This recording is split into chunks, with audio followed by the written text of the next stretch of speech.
భారత వాణిజ్య ఒప్పందం ఏదైతే అమెరికాల మధ్య జరిగిందో దాని మీదన ఒక దుష్ప్రచారం ప్రారంభించిన నేపథ్యంలో ఈ అంశానికి సంబంధించి పార్థసారథి పొట్లూరు గారికి సంబంధించిన ఒక కథనం చూద్దాం. భారత్ అమెరికా వాణిజ్య ఒప్పందం ఇంకా ఖరారు కాలేదు. Alexander Herman, Oxford economics. వాణిజ్య ఒప్పందాలు కానీ స్వేచ్ఛా వాణిజ్య ఒప్పందాల విషయంలో కానీ అమెరికా భారత్ మీద ఒత్తిడి తెచ్చే పరిస్థితులు, టర్మ్స్ అండ్ కండిషన్స్ ఏమిటో భారత్ నిర్ణయించగలదు, కానీ అమెరికా కాదు. టకన్ కార్ల్సన్, అమెరికన్ జర్నలిస్ట్. భారతదేశ ఆయిల్ కంపెనీల నుండి క్రూడ్ ఆయిల్ ఒప్పందాలు రద్దు చేసుకున్నట్టుగా ఎట్లాంటి సమాచారం మాకు అందలేదు. దిమిత్రి మెద్వదేవ్, రష్యాకి సంబంధించిన. అలాగే భారత్ కనుక ఆయిల్ ఒప్పందాలు రద్దు చేసుకోవాలనుకుంటే నేను స్వాగతిస్తాను. ఆయిల్ ఒక్కటే కాదు, భారత్ రష్యాల మధ్య స్నేహబంధాన్ని నిర్వచించేది. భారత్తో స్నేహం అనేది వాణిజ్యంతో ముడిపడలేదు. Vladimir Putin. కేంద్ర పరిశ్రమలు మరియు వాణిజ్య శాఖ మంత్రి పీయూష్ గోయల్ గారు అమెరికా భారత్ల మధ్య జరుగుతున్న ట్రేడ్ డీల్ గురించి స్పష్టత ఇచ్చారు. భారత్ మీద అమెరికా విధించిన టారిఫ్స్ మీద భారత అధికారులు తరచూ అమెరికన్ అధికారులతో చర్చలు జరుపుతూ వస్తున్నారు గత 6 నెలలుగా. అయితే ఏవో కొన్ని విషయాల్లో నోటి మాటగా అంగీకారం కుదిరినా అది ఒప్పంద సంతకాల వరకు రాలేదు. ఇప్పటికీ వచ్చే వారంలో స్పష్టత రావచ్చు. అగ్రిమెంట్ మీద సంతకాలు అనేవి మార్చి నెలల మధ్యలో జరిగే అవకాశం ఉంది. ముఖ్యంగా వ్యవసాయ ఉత్పత్తులు, పాల ఉత్పత్తుల్ని అమెరికా నుండి దిగుమతి చేసుకునే విషయంలో ప్రతిష్టంభన నెలకొనుంది. ఇప్పటికీ జన్యు మార్పిడి చేసిన సంకర జాతి ఆవు ప్లస్ పంది, ఆవుల పాల ఉత్పత్తుల మీద భారత్కి అభ్యంతరాలు ఉన్నాయి. పీయూష్ గోయల్ గారు మాత్రం వ్యవసాయ పాల ఉత్పత్తులను అమెరికా నుండి దిగుమతి చేసుకునే ప్రసక్తి లేదని స్పష్టం చేశారు. ఇక అమెరికా నుండి భారత్ దిగుమతి అయ్యే వాటి మీద జీరో టారిఫ్స్ అనే అంశం మీద ప్రతిపక్షాలు గగ్గోలు పెట్టడం ఎంతగా ఉంది. భారత్ చాలా కాలం నుండి అమెరికా దిగుమతుల మీద టారిఫ్స్ విధిస్తూ వస్తుంది. అవి యాపిల్స్ మీద 50% డ్యూటీ, వాల్నట్స్ మీద 30% డ్యూటీ. అమెరికా విధించిన టారిఫ్స్కి బదులుగా 2020 సెప్టెంబర్లో పప్పు ధాన్యాల మీద 30% డ్యూటీ విధించింది భారత్. పాలు, వెన్న, నెయ్యి, పాల పౌడర్ల మీద 30% టారిఫ్ చాలా కాలం ఉండే అమల్లో ఉన్నాయి. ట్రంప్ ప్రధానంగా ప్రశ్నిస్తుంది వీటి మీద 30% టారిఫ్ ఎందుకని.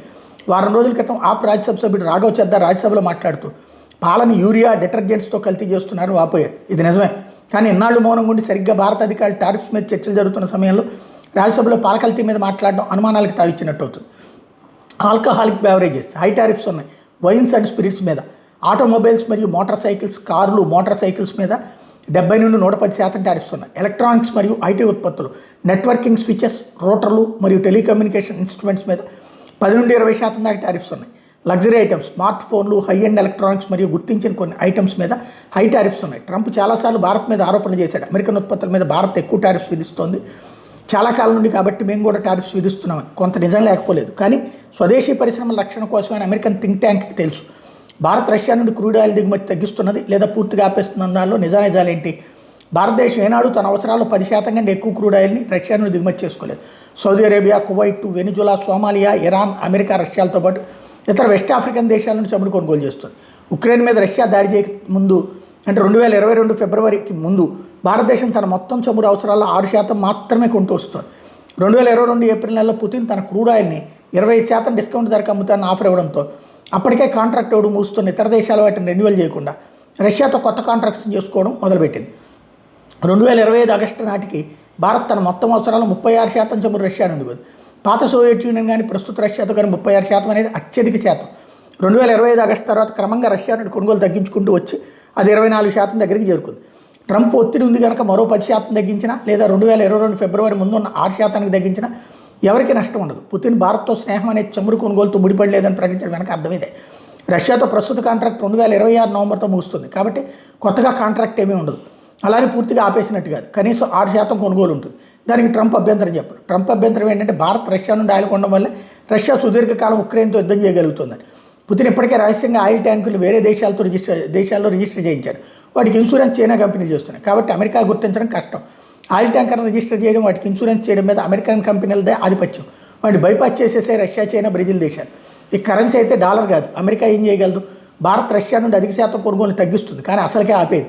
మరో ముఖ్య విషయం, జనవరి 30న పుతిన్ ఒక ప్రకటన చేస్తూ ఇక్కడ నుండి భారత్తో చేసే వాణిజ్యం మొత్తం ఇండియన్ రూపీస్లో జరుగుతుందని, ఆంక్షలు పనిచేయవు అని చెప్పాడు. ట్రంప్ తన సోషల్ మీడియా ప్లాట్ఫామ్ ట్రూత్లో మెసేజ్ పెట్టాడు. మోడీజీ రష్యా నుండి ఆయిల్ కొనడం ఆపేస్తానని, ఇంతవరకు అగ్రిమెంట్ ఖరారు కాలేదు, సంతకాలు చేయలేదు, కానీ ఓవర్ యాక్షన్ చేస్తూ మెసేజ్ పెట్టాడు. పీయూష్ గోయల్ గారు స్పష్టంగా చెప్పారు వ్యవసాయ ఉత్పత్తులు, పాల ఉత్పత్తులు చర్చల ఎజెండాలో లేవని. కానీ యూరోపియన్ యూనియన్, బ్రిటన్ దేశాలతో చేసుకున్న స్వేచ్ఛా వాణిజ్య ఒప్పందాల్లో 2 ఉన్నాయి, కానీ పరిమితికి లోబడి మాత్రమే అనుమతిస్తారు. అమెరికన్ వ్యవసాయ పాల ఉత్పత్తులను యూరోపియన్ దేశాలు కొనవు, ఎందుకంటే ఆ దేశాలు స్ట్రిక్ట్ రూల్స్కి అనుగుణంగా లేవని. లగ్జరీ ఐటమ్స్ మీద టారిఫ్స్ తగ్గించే అవకాశం ఉంది. అది ఎంత శాతం అన్నది మార్చి 2వ వారంలో కానీ తెలియదు. భారత్ జీరో టారిఫ్స్ వేస్తున్నది అమెరికా ఉత్పత్తుల మీద అనేది నిజం కాదు. గత సెప్టెంబర్ నెలలో విధించిన 30% టారిఫ్స్ని జీరో చేస్తుంది. అది పప్పు ధాన్యాల మీదనే. మన దేశ పరిశ్రమలు దెబ్బతినవనే వాటి మీద జీరో టారిఫ్స్ ఉంటాయి. ట్రంప్ తాజా కూరగాయలన్నీ అమ్ముడుపోయాక చచ్చుపుచ్చుకూరలను గుట్టగా పోసి అమ్మే చోట బేరాలు ఆడుతున్నాడు.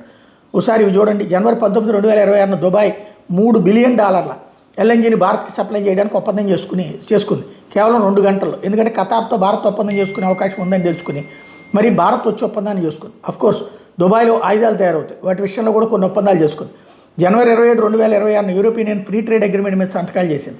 కానీ అసలు విషయం ఏంటో మరో 6 నెలల సమయం పడుతుంది పూర్తిగా వివరాలు రావడానికి. ఎలా చూసినా మదర్ ఆఫ్ ఆల్ డీల్స్ కిందకే వస్తుంది. బెంజ్, ఆడి లాంటి కార్లు సగం ధరకే భారత్లో కొనవచ్చు. డీల్ మీద ఒక నిర్ణయానికి వస్తే అప్పుడు అమెరికన్ కార్లను ఎవరు కొంటారు? జనవరి 30న ట్రంప్ వెనిజులా ఆయిల్ని కొనాలని మోడీజీకి ఆఫర్ ఇచ్చాడు. అమెరికన్ రిఫైనరీలు వెనిజులాలో $150 మిలియన్ ఖర్చు పెడితే కానీ వెనిజులా ఆయిల్ని శుద్ధి చేయలేమని, అది వాణిజ్యపరంగా తమకు గిట్టుబాటు కాదని చేతులు ఎత్తేసాయి. రష్యా, చైనా భారత్లో హెవీ క్రూడ్ ఆయిల్ని శుద్ధి చేసే సామర్థ్యం కలిగి ఉన్నాయి. అమెరికా కూడా చేయగలదు, కానీ అక్కడ సంస్థలు ముందుకు రావడం లేదు. సో వెనిజులా హెవీ ఆయిల్ని డిస్కౌంట్ రేట్గా అమ్ముతాడు ట్రంప్. భారత్ శుద్ధి చేసి ఇతర దేశాలకు అమ్ముతుంది. సగం వెనిజులాకి, సగం తన జేబులో వేసుకుంటాడు ట్రంప్. మోడీజీ అవసరం ఉంది ట్రంప్కే. బదులుగా ఎప్పటిలాగానే రష్యా నుండి ఆయిల్ కొంటుంది భారత్. దానికి ట్రంప్ అభ్యంతరం చెప్పాడు. జనవరి 30, 2026 పుతిన్ ప్రకటన చేశాడు. ముందు భారత్తో చేసే వాణిజ్యం మొత్తం మీద రూపీలోనే జరుగుతాయి. ట్రంప్ వెనిజులా ఆయిల్ని ఆఫర్ చేయడం, పుతిన్ రూపాయల్లోనే వాణిజ్యం జరుగుతుందని జనవరి 30 జరగడం కాకతీయమా లేక ముందే ఒక మాట అనుకుని పథకం ప్రకారం ప్రకటనలు చేశారా? ఇకపోతే ఇది జరిగి తీరుతుంది. వెనిజులా నుండి భారత్ కనుక ఆయిల్ కొనడం మొదలు పెడితే యూరప్ దేశాలు వెంటనే రష్యా నుండి ఆయిల్ సహజవాయు కొనడం మొదలు పెట్టేస్తాయి. ఆంక్షలు పక్కన పెట్టేసి జియో పాలిటిక్స్ని అర్థం చేసుకోవడం కష్టం. నిర్ణయాలు తలుపులు మూసేసిన గదుల్లో తీసుకుంటారు. న్యూస్ హెడ్లైన్స్ ఉండవు, కేవలం బ్రేకింగ్ న్యూస్ మాత్రం అంటే ఘటనలు జరిగాక. మార్చి నెల మధ్యలో అమెరికా భారత్ల మధ్య ఒప్పందాల మీద సంతకాలు జరుగుతాయి అధికారుల మధ్య. ఏప్రిల్లో ట్రంప్ భారత్ పర్యటనకు రావచ్చు. దశాబ్ద కాలంగా మోడీజీ పనితీరుని ఆసక్తిగా గమనిస్తున్న ఆర్థిక రక్షణ రంగ నిపుణులు అంటుంది ఏంటంటే, మోడీజీ భారత ప్రధానిగా ఉన్నంత వరకు అతనిదే పైచేయిగా ఉంటుంది. మధ్యంతర ఒప్పందాన్ని జాయింట్గా అంటే భారత్, అమెరికా అధికారులు కలిసి విడుదల చేసిన ప్రకటనలో భారతదేశ మ్యాప్ను పూర్తిగా చూపిస్తూ విడుదల చేయడంలో అమెరికా అంతరం ఏంటి? పాకిస్తాన్కి సూచన చేస్తూ కాశ్మీర్ అంశం మీద ముందు ఆశ వదులుకోమని అర్థమా? ఇప్పటివరకు కాశ్మీర్ వివాదాస్పద ప్రాంతంగా చూపించే అమెరికా ఇలా హఠాత్తుగా పూర్తిగా భారతదేశంలో అంతర్భాగంగా చూపించడం మంచిదే.